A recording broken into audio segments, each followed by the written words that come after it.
Dans cette vidéo, nous allons voir comment calculer une suite d'opérations avec des nombres relatifs. En fait, on va utiliser la même méthode qu'en classe de 5e pour calculer une suite d'opérations avec des nombres décimaux. C'est-à-dire qu'on va calculer en priorité les opérations entre parenthèses, puis les multiplications-divisions, et enfin les additions-soustractions. Il faudra simplement penser à respecter la règle des signes quand on calculera un produit ou un quotient. Dans notre premier exemple, on va commencer par les parenthèses. 6 moins 2 qui nous donne 4.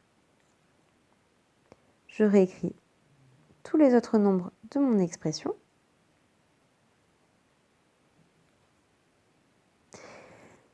Il ne me reste plus que des multiplications, additions, soustractions. Mes multiplications sont donc prioritaires, c'est elles que je vais calculer en premier, et je peux les calculer en même temps puisqu'elles sont séparées par une addition.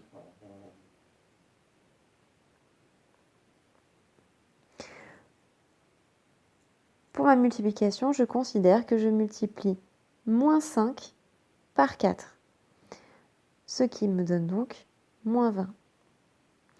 Et plus 3 fois 4 est égal à plus 12.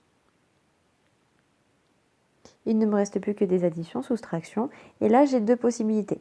Soit je calcule comme en 5e de gauche à droite, donc 10 moins 20, ce qui va me donner moins 10. Moins 10 plus 12, 2. Ou alors, comme pour calculer une somme de nombres positifs et négatifs, moi je vais plutôt regrouper les nombres positifs ensemble et les nombres négatifs ensemble. Donc ici je regroupe 10 avec plus 12, ce qui est égal à 22.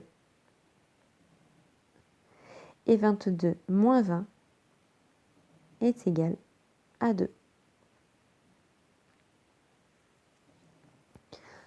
Dans mon dernier exemple, je dois d'abord déterminer le résultat du numérateur et du dénominateur.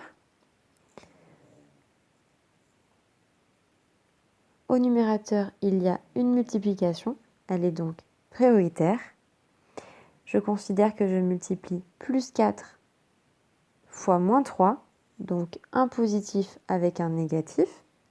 Le résultat est donc négatif. Plus 4 fois moins 3, moins 12. Au dénominateur, moins 7 plus 9 est égal à 2.